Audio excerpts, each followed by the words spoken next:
All right, welcome everyone to this special bonus session for the Guest Expert Incubator event.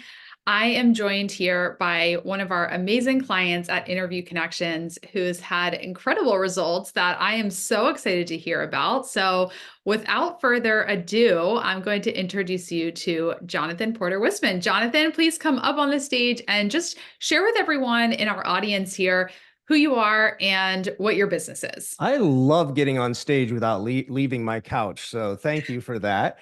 I am the author of a book called The Sales Boss. It's all about hiring, managing, and training a sales team. I've built and sold a couple of companies, and based on that, people ask me, what should I do with my business? I was able to help them with that. Currently, I run an AI company that's completely focused on helping people identify and hire the right people for their team using data to predict how people will do pre-hire. Awesome. And so one of the things that I talked about in our guest expert incubator today was kind of knowing where you are when you're starting to leverage podcast guesting, because that helps determine what your goals are. So when you started getting booked on podcasts and working with us at Interview Connections, where were you at in your business? You had already had clearly a lot of success with selling, other companies. So where were you at and what were your goals? So I'll back up a little bit to my book because it'll make sense. In my book, I use the sales boss. Boss is an acronym for how do you have success and what are the levers you can pull. And it's behavior, like the thing you do, your outlook, what are you thinking between your head, that sort of thing, skill. And the last thing is stature, right? Are you accepted as an expert when you walk into the room? That's going to be how difficult is it for you to make progress in your business.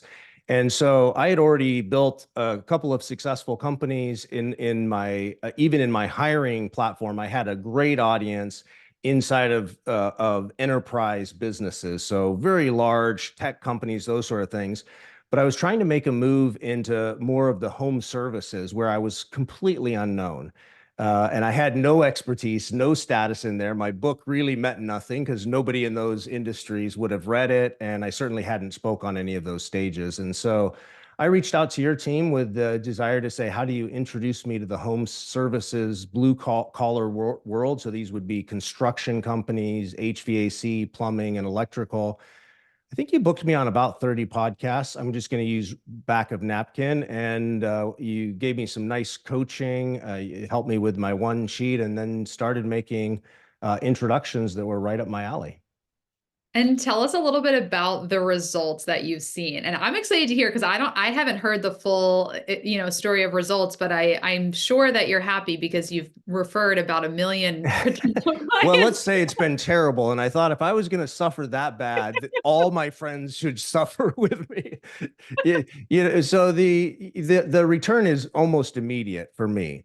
I of course signed new clients. I still haven't had all the podcasts I've been on air yet, but I would say within my first two podcasts airing, I was well over six figures in return over what I would have spent for you for the entire period. So don't raise your rates. I shouldn't have told you that.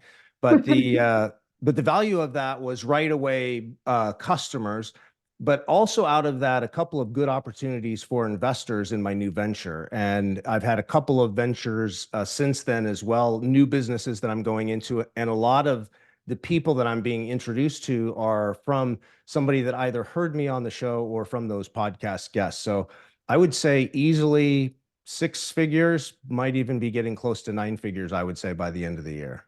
Oh my goodness. That is So then you absolutely. have to call me the $1 million podcast guest. Oh I'm going my, to add it to my one sheet. you're entering an elite club of podcast guests. That's incredible. So I would love to kind of gather what about your approach to podcast guesting do you think generated those results? I mean, of course, working with us and getting on the right shows and all that stuff. But one of the, like, I talked in the incubator today about delivering immense value, giving an effective call to action, networking with hosts. What do you think you did to help generate such a quick ROI?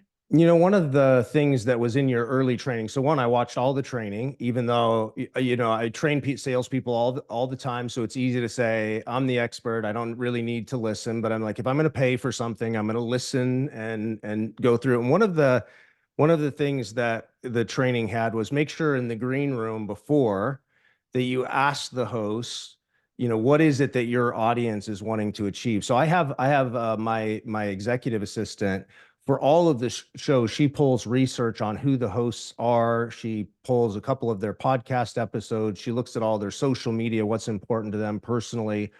And then I review that the day before. And so when I'm getting on that show, I feel like I've already met them.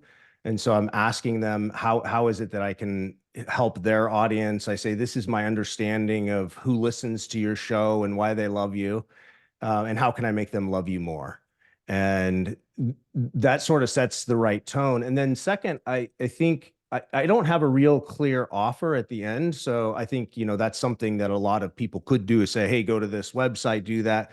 I actually think it's worked to my benefit because it's really clear that I'm not selling. And the truth is, we're in the day of the internet. So if somebody hears my book, The Sales Boss, or my name, Jonathan Wistman, now I have Porter in front of it because I got married, so I took her name on with mine. But on the podcast, a lot of times they'll just say Wistman, so they can, if but people know how to get in touch with you.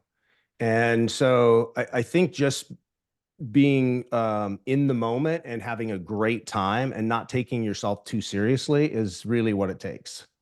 I love that so much because I give the tips and we give the advice of here are the rules of thumb and everything. But, something I say is our clients go out there, implement it, and what we teach really comes from their experience. So I love hearing you say, I don't really have one clear call to action. I give great value. I connect with the host, and then people that need me will find me. It's not that hard to Google my name. And it's kind of counterintuitive to just say, oh, just say whatever and they'll find you, but it's clearly working for you. And I think that's the lesson is there's not a one size fits all approach to this.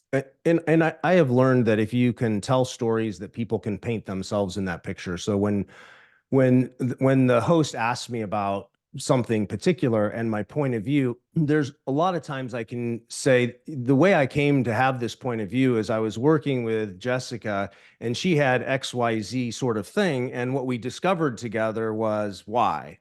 And it's so that your listener then goes, oh, I'm sort of like Jessica, and it rings true to me. And then that causes them to want to reach out to you.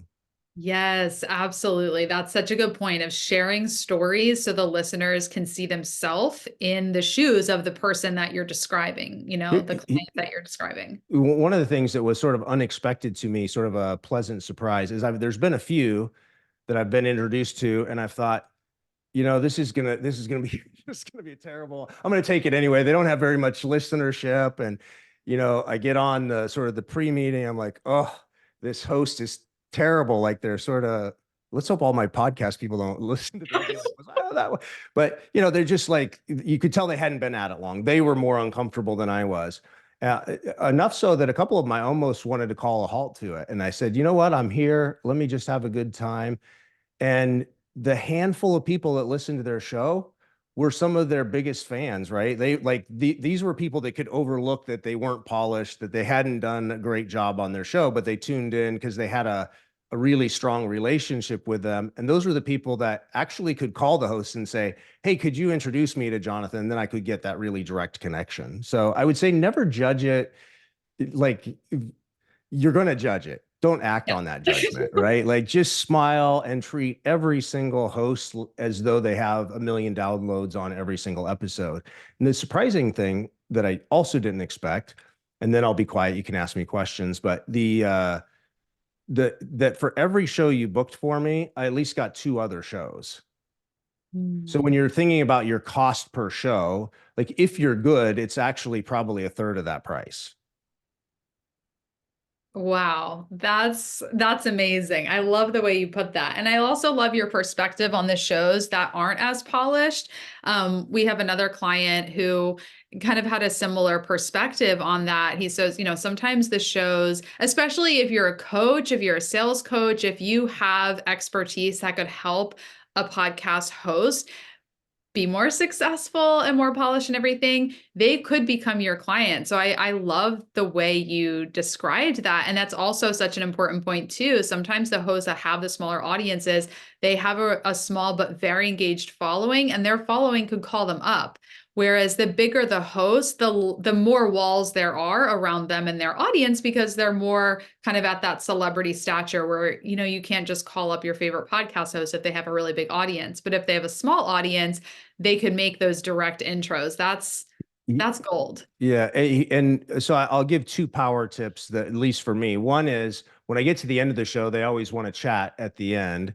And so, you just do the normal banter, but then I would ask if you, for instance, if you were the host, I would say, "Hey, I'm curious, Jessica, you're great at interviewing people. Do you ever sit in my seat? What podcast have you had to be on or been on?" And they'll start talking about their experience, and I'll ask them, "Well, why were you on those shows?" And they'll say, "Well, they liked my expertise in XYZ." And I'll say, "I'm curious, do you know them well? Would you be comfortable based on the interview we did sharing me as a guest with them? I know you're always looking for people." And a Yes. lot of times they'll make that connection after theirs because they want to do a favor. Everybody's wants to pay back a favor to someone, and you're giving them an excuse to reach out to somebody that has interviewed them and where it went well, because they're only going to refer you to ones where they knocked it out of the park, right? And the host thought they did a great job.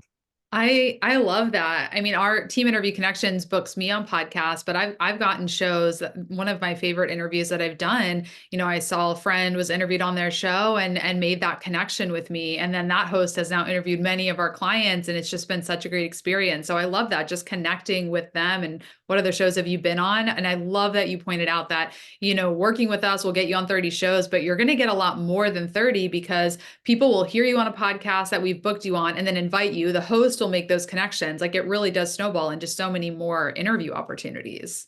Yeah, and I have about 50% of the shows I've been on, I have the host's personal cell phone. Because I always ask him, I'm like, I'm thinking of this person that I should connect you to. And they always respond way better if I just connect you on the cell phone. Do you mind if I do that? And so they'll, oh, sure. And they're going to give me their cell phone. Right now, I'm not going to abuse that.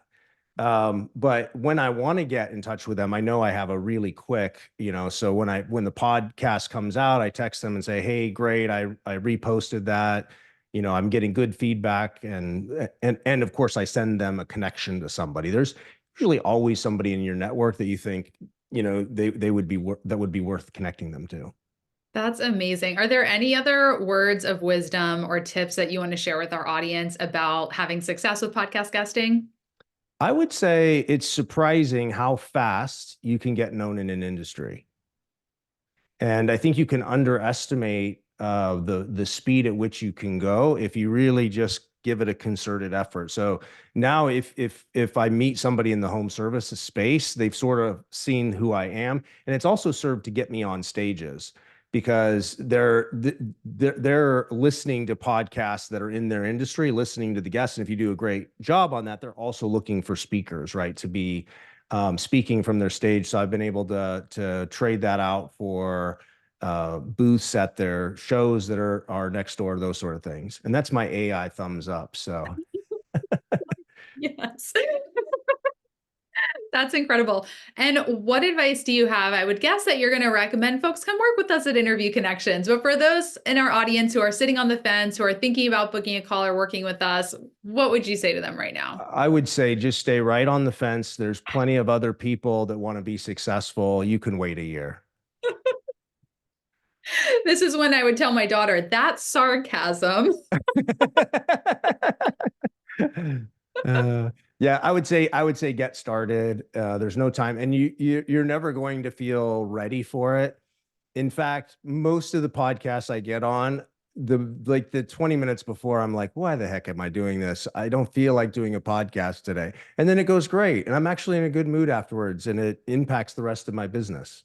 It's just like a good workout. You never want to do it, but then you do it and you're so glad you did. Yeah, so it's sort of, I call that taking the irreversible step, right? It's sort of like standing on a high dive. You do like quit thinking about hitting the water and just think about taking a step forward, because you take a step forward every day without thinking about it. The only difference is this one has a 30-foot fall and the water's warm.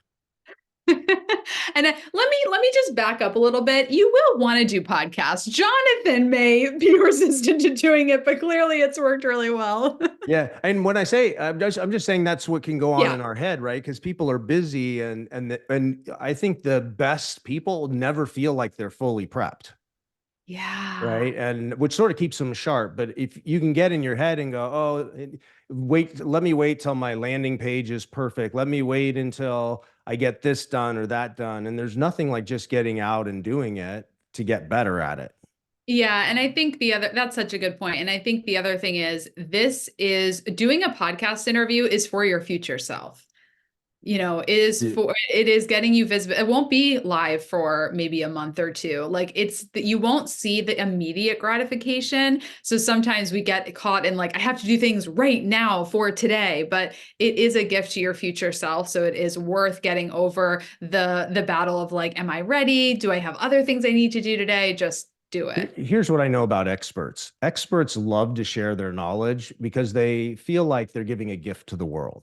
Like there's a personal benefit that comes right from being able to have a platform to spread your message. And so I would just think about whatever amount that you're going to pay to have somebody book you on a show. Just imagine yourself lighting it on fire as an incense, right? And it's gone. And for that, you get the benefit of blessing the world. And you got to pay to do it. You give money to the poor, you give to a lot of causes you care about.